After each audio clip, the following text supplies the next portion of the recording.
Ce n'était pas un travail glorieux. Personne n'allait écrire un article dans le journal local pour louer mon sens du devoir, ni m'applaudir au bar du coin en me serrant la main. Mais ça payait les factures. Et surtout, ça m'éloignait du vacarme étouffant de ma vie. Depuis le divorce et la saisie de ma maison, j'avais tout perdu ou presque. Mes amis, ils avaient cessé d'appeler. Mes habitudes, éteintes comme des braises froides. Il ne restait que moi, un silence pesant et une série de journées qui se ressemblaient toutes.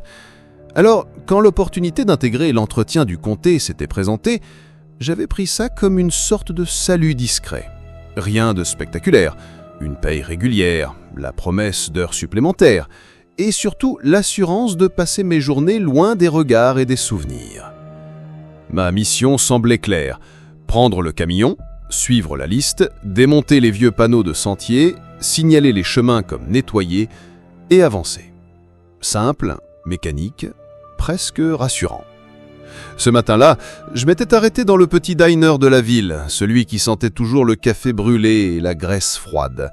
Je contemplais ma tasse, le regard perdu dans le liquide sombre, quand les vieux du coin, installés à leur table habituelle, avaient cessé leur conversation pour m'observer. Leur silence pesait plus que des mots. Finalement, l'un d'eux parla, d'une voix rauque, fatiguée mais tranchante. Certains sentiers ne veulent pas être oubliés. Les autres rirent doucement, pas un rire franc, un rire sec, comme une plaisanterie qu'on regrette presque d'avoir dite. Ces hommes avaient trop d'années derrière eux, trop d'histoires qu'on se raconte tard le soir entre 2 verres de whisky, des histoires de disparition, de drames, de choses qu'on préfère enterrer avec le temps. Je les connaissais. Ce genre de regard usé cache toujours une vérité mal digérée. J'avais esquissé ce sourire poli qu'on apprend à porter quand on n'a plus l'énergie d'argumenter. Ce ne sont que des panneaux, que des arbres, avais-je répondu d'un ton détaché. Ils ne discutèrent pas. Ils se contentèrent de me fixer jusqu'à ce que je termine mon café. En réalité, je savais pourquoi j'avais hérité de cette mission. Personne n'en voulait. Pas les jeunes recrues pleines d'enthousiasme, ni les semi-retraités venus arrondir leur pension. Même mon supérieur n'avait pas eu le courage de croiser mon regard quand il m'avait tendu les papiers. « Fais gaffe où tu mets les pieds », s'était-il contenté de dire, comme si c'était une sorte de malédiction qu'il passait sur moi. Je m'étais dit que ce n'était qu'une superstition de bourgade, une plus, des histoires pour effrayer les gamins. Les panneaux effacés par le temps, cloués sur des arbres pourrissants, n'allaient pas me sauter dessus. Du moins, c'est ce que je croyais. Le lendemain, j'ai pris la route avec le camion du comté, une vieille carcasse qui sentait l'huile rance et le caoutchouc brûlé. Dans la boîte à gants, le plan officiel de la zone. Une dizaine de chemins balisés à nettoyer, chacun identifié par un panneau rongé par le temps. La mission était claire, presque ennuyeuse. Démonter, consigner, passer au suivant. Les premiers kilomètres se sont faits sans encombre. J'avançais seul, les bottes dans la boue, et la sueur dans le dos, sous un silence qui ne me quittait pas. Pas d'oiseaux, pas d'insectes, pas même le bourdonnement des mouches autour d'une charogne. Rien. Juste moi, les arbres, et ce silence. Un silence tellement dense qu'il vibrait dans mes dents, comme si la forêt elle-même retenait son souffle. Le travail pourtant restait simple. Je suivais le chemin, repérais le panneau planté dans un tronc, dévissais les boulons rouillés avec mon levier, puis rangeais le tout dans le camion. Chaque fois, je notais le numéro du sentier, la date, et je traçais une croix sur mon formulaire. Mais très vite, un détail me heurta. Les panneaux n'étaient pas de simples repères. Chaque planche de bois portait un nom, gravé puis rongé par les années. Des noms que je connaissais. Pas personnellement, mais de souvenirs flous, d'images fanées. Je me rappelais les tracts punaisés aux vitres des stations-service quand j'étais enfant, les visages en noir et blanc accompagnés de ces 3 mots glacials.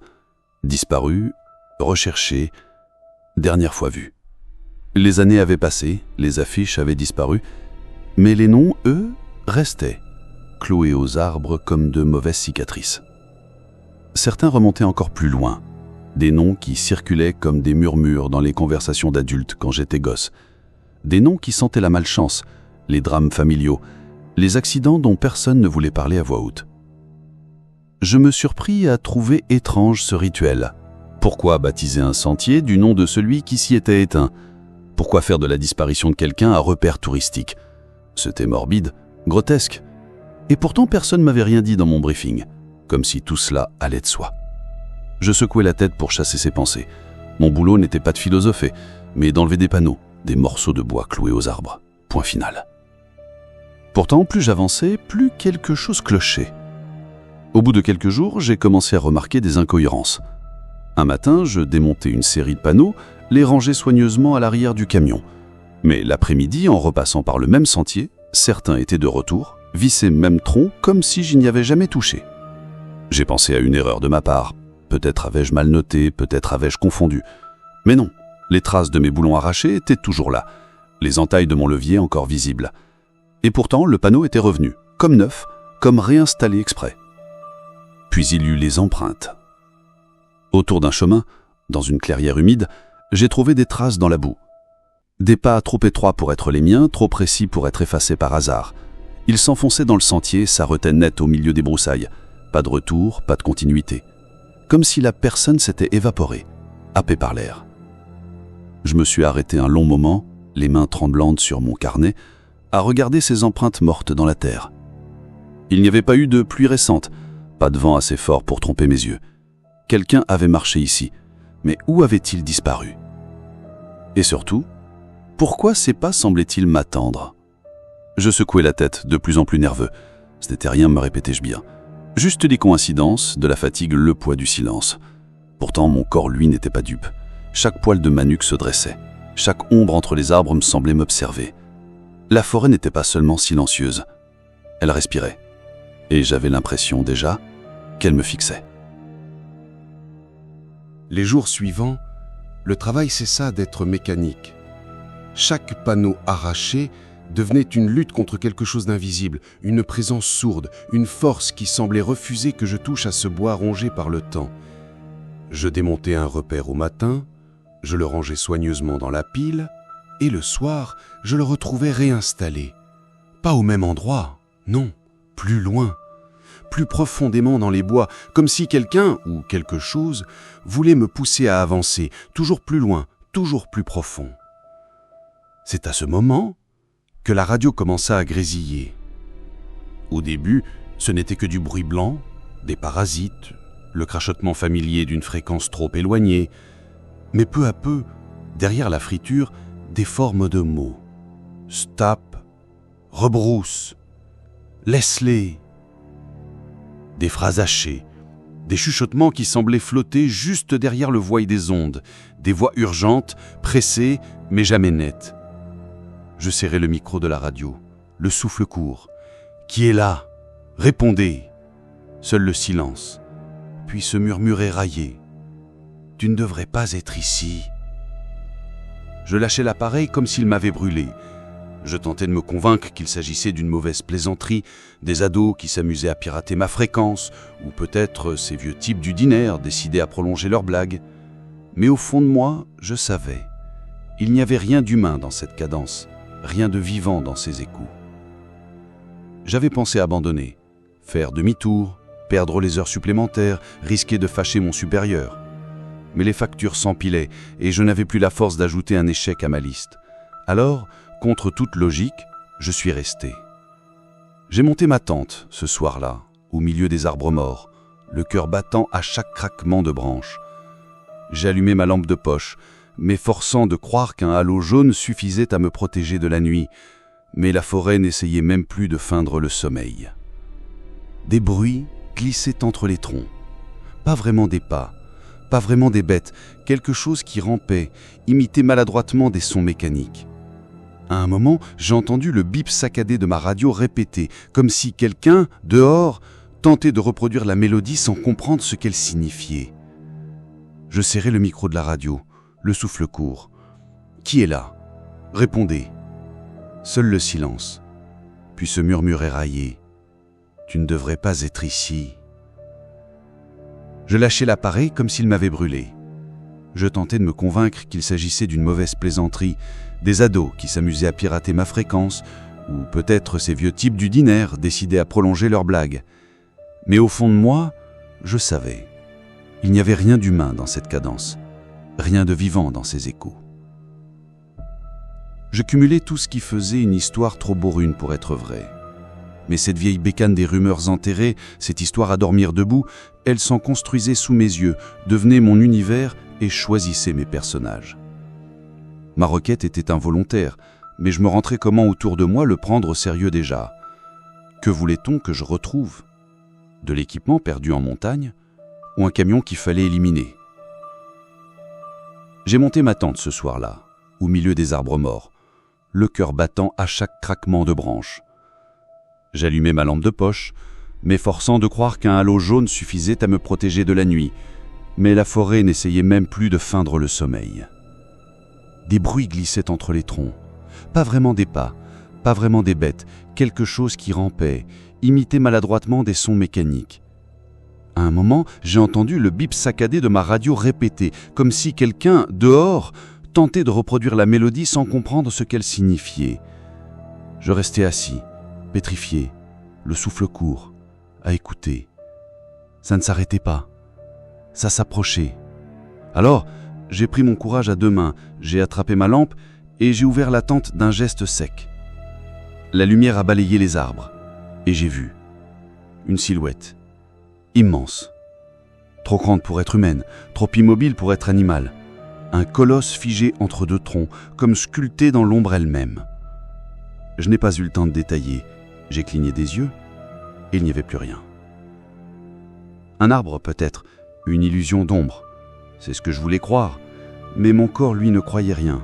Mes mains tremblaient, mes jambes ne refusaient de me porter. Je suis retourné sous la tente, incapable de fermer l'œil.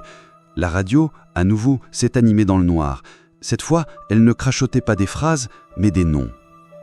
Des noms de sentiers que je n'avais pas encore atteints. Des noms inscrits sur mon formulaire, certains que je ne connaissais même pas. Et dans ce murmure mécanique, j'ai entendu mon propre souffle s'accélérer, comme si la forêt elle-même m'observait remplir ma liste. Je compris alors que je n'étais pas en train de clarifier le passé, j'étais attendu, guidé. À ce moment de l'histoire, si vous sentez déjà ce malaise grandir, abonnez-vous dès maintenant à Nuit d'horreur, car ici, chaque récit vous entraîne plus loin dans l'inconnu. Et certains sentiers, une fois empruntés, ne permettent jamais de revenir en arrière. Je ne dormis pas cette nuit-là. Quand l'aube se leva, mes yeux brûlaient de fatigue, mais quelque chose d'encore plus terrible m'attendait. Chaque panneau que j'avais retiré la veille avait été replacé. Mais pas sur les mêmes troncs, non. Ils avaient glissé plus loin dans les bois, enfoncés dans des arbres où je n'avais jamais mis les pieds. Certains semblaient neufs, la sève encore brillante autour des clous.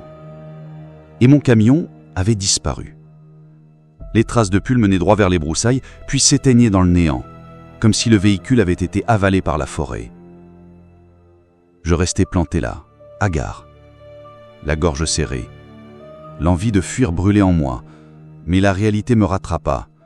Je n'avais plus le choix, j'étais piégé et le travail n'était qu'à moitié terminé. Alors, j'ai avancé, toujours plus loin. Plus j'avançais, plus les bois refusaient toute logique. Les chemins se déformaient sous mes pas, comme si la géographie même se réinventait autour de moi. J'étais sûr de marcher vers l'est, mais je me retrouvais à tourner en rond, revenant sur mes propres traces. Mon compas ne servait à rien, son aiguille tournait lentement, paresseusement, comme fatigué de choisir une direction. Quant à mon téléphone, il passait d'une erreur de signal à des coordonnées impossibles, affichant des chiffres qui n'avaient aucun sens. J'essayais de garder ma lucidité. J'avais commencé à laisser des marques derrière moi, un ruban fluorescent accroché aux branches, une entaille faite au couteau dans l'écorce, ou même de petits amas de pierres alignés sur le sol. Mais chaque fois que je repassais, ces marques avaient disparu. Comme si la forêt recousait ses blessures, refusant qu'on y imprime la moindre trace humaine. J'avais la sensation d'être un rat de laboratoire dans un labyrinthe qui se redessine à chaque pas. Puis, tout à coup, les arbres se sont écartés. J'ai débouché dans une clairière que je ne me rappelais pas avoir vue sur ma carte. Elle semblait attendre ma venue comme un piège patiemment ouvert. Et là, au centre, j'ai vu le totem. C'était une abomination, dressée à plusieurs mètres de haut. Pas une sculpture naturelle, non, une construction, une pyramide de panneaux, de bois pourri, de métal rouillé, tous vissés les uns aux autres dans un entremêlement grotesque. Chaque planche, chaque plaque portait un nom gravé, rongé par le temps. Les noms que j'avais retirés, les noms de disparus. Sous ces panneaux pendaient des lambeaux de tissu déchirés, des morceaux de sac à dos, des chaussures solitaires, et entre eux, des os humains, blanchis par le temps, certains encore incrustés de fragments de chair séchée. Un frisson m'a traversé la colonne. Je connaissais certains de ces noms. Ils avaient hanté mon enfance, affichés sur les vieilles vitrines des stations-service. C'étaient eux, ici. Pas seulement des rumeurs, pas seulement des histoires de village, les disparus étaient devenus une offrande. Je levai les yeux vers les arbres qui cernaient la clairière. Même leur écorce était tailladée. D'abord, j'ai cru à des griffures anarchiques, mais plus je regardais, plus ces entailles formaient des lettres, des bribes de phrases, la même typographie carrée que celle utilisée sur les panneaux du comté, comme si la forêt écrivait elle-même, comme si elle parlait. Je restais figé, incapable de respirer. Alors une idée, folle mais irrésistible, me traversa l'esprit. Si je brûlais ce totem, peut-être que tout s'effondrerait, peut-être que le cauchemar prendrait fin, que je pourrais sortir de ce labyrinthe. J'ai ramassé mon briquet et quelques brindilles sèches. Mes mains tremblaient en allumant la flamme. Le bois s'embrasa aussitôt, mais ce feu n'avait rien d'humain. Ces flammes dansaient dans des couleurs impossibles, bleu, vert, violet, comme un brasier venu d'un autre monde. La fumée, au lieu de s'élever, restait suspendue au sol, rampante, épaisse comme du brouillard, m'enveloppant dans une suffocation lourde. Et c'est alors que la forêt a réagi. Le vent a hurlé à travers les troncs, les branches tordues gémissaient comme des cordes brisées, le sol vibrait sous mes pieds comme si la terre elle-même tentait de me rejeter. Et dans ce chaos, j'ai entendu un son. Pas un rougissement, pas un cri, mais le craquement long et aigu du bois qui se plie, le grincement métallique du fer tordu. Je compris que ce n'était pas seulement le totem qui brûlait, il se recomposait. Sous mes yeux, les panneaux noirs de suie se pliaient, se tordaient, s'arrachaient pour se recoller différemment. Les noms se mélangeaient, formant des mots que je ne pouvais pas lire. Le totem grandissait, prenait forme, s'animait. Et de cette masse difforme, quelque chose sortit. Une silhouette gigantesque, moitié arbre, moitié métal. Son ossature craquait comme du bois sec. Sa peau était faite de plaques rouillées, chevauchées comme des écailles. Des panneaux entiers cliquetaient à chaque mouvement de ses membres trop longs. Dans son torse creux résonnaient des noms, des voix, des échos. Je reconnus certains de ces noms, les mêmes que j'avais touchés, notés, consignés. Des disparus d'il y a dit, des vies englouties. La créature ne parla pas, elle n'avait pas besoin de mots. Son regard, si tant est qu'elle avait des yeux, pesait sur moi comme un poids écrasant, fouillant mon esprit, déchirant mes pensées. Dans le bruissement des branches, j'ai cru entendre un rire sec, sans joie, un grincement de bois frotté contre du bois. Je voulais courir, mais il n'y avait nulle part où aller. Les chemins se sont repliés sur eux-mêmes, les racines sortaient du sol, prêtes à m'entraver. La lumière du jour disparut d'un coup, remplacée par une nuit étouffante. Je ne me souviens plus de la suite avec clarté. Tout se brouilla. Le sol sembla basculer, l'air se pliait sur lui-même. Mon esprit se fragmenta dans un bourdonnement de parasites, et je perdis conscience, debout, happé par le regard de cette chose. Je me suis réveillé allongé dans la poussière froide. Le souvenir du monstre était encore brûlant dans ma tête, mais ce n'était plus la même clairière. Le sol sous mes mains n'était plus boueux ni couvert de racines, mais lisse, fraîchement gravillonné, comme un chemin entretenu depuis peu. Je me redressais, le cœur battant. Autour de moi, les arbres étaient redevenus verts, sains, baignés d'une brise légère. Le soleil filtrait à travers les feuillages. J'entendais à nouveau le chant des oiseaux, le bruissement naturel d'une forêt vivante. Pour un instant, j'ai cru m'être égaré dans un mauvais rêve. Peut-être avais-je marché trop loin, m'étais-je évanoui et quelqu'un m'avait ramené ici. Mais il n'y avait ni camion, ni tente, ni outils. Tout avait disparu. Seul restait ce sentier impeccable, serpentant entre les arbres comme s'il venait d'être tracé hier. Alors je l'ai suivi. Chaque pas résonnait étrangement, comme si je marchais dans un espace trop lisse, trop parfait. Pas de pierre, pas de racines gênantes, pas de traces de désordre. Ce chemin était un mensonge, trop droit, trop pur. Au bout d'une longue marche, j'ai aperçu quelque chose, un panneau. Neuf, impeccable, solidement fixé. Je m'en suis approché d'abord avec soulagement, enfin un repère, enfin une preuve tangible. Mais quand mes yeux ont eu les lettres, mes jambes se sont figées. C'était mon nom. Gravé en grands caractères, et en dessous la date d'établissement du sentier, le jour même où j'avais perdu connaissance. Je suis resté là, le souffle bloqué, incapable de détourner le regard. Ce panneau avait la même police, le même bois, les mêmes boulons que tous les autres que j'avais démontés. C'était officiel. Mon nom faisait désormais partie de la forêt, inscrit comme ceux de tous ces disparus. Une vérité glaciale me transperça.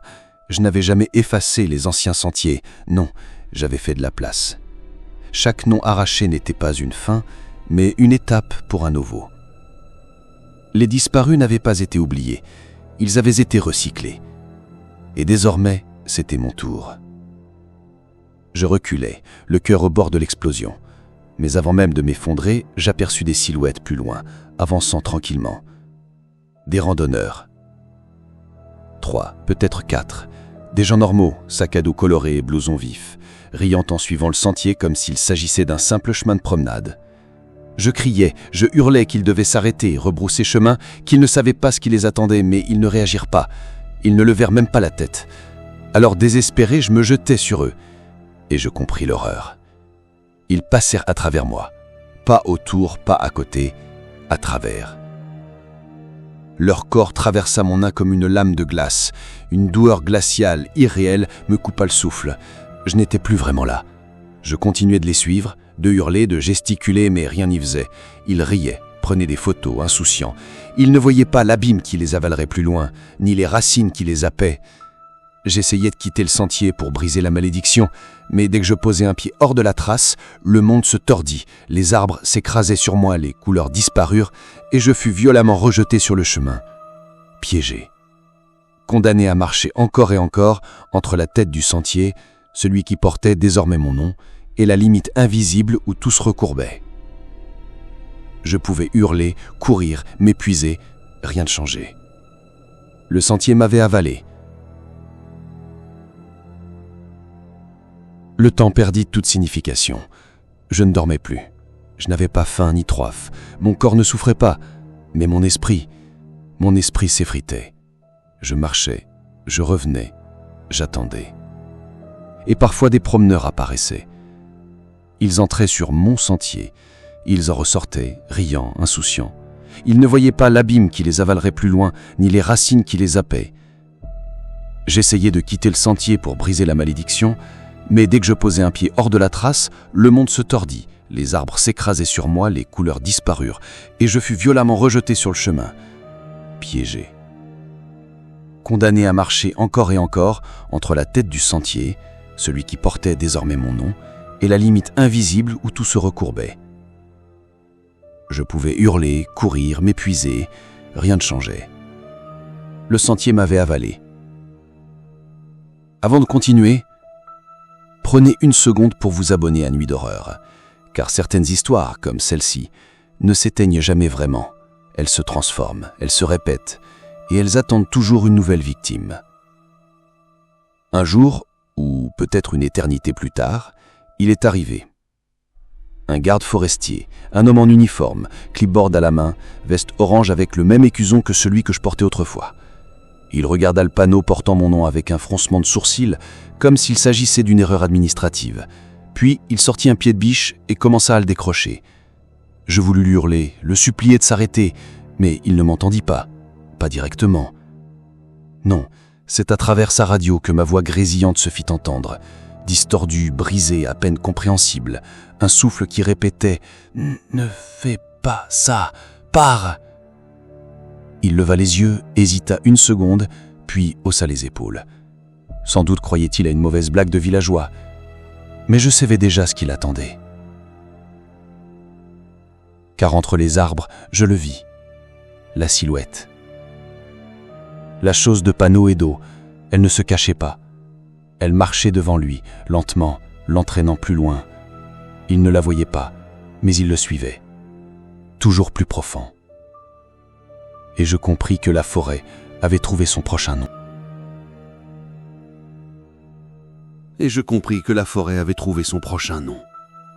Je restais figé au bord du sentier, incapable de détourner les yeux.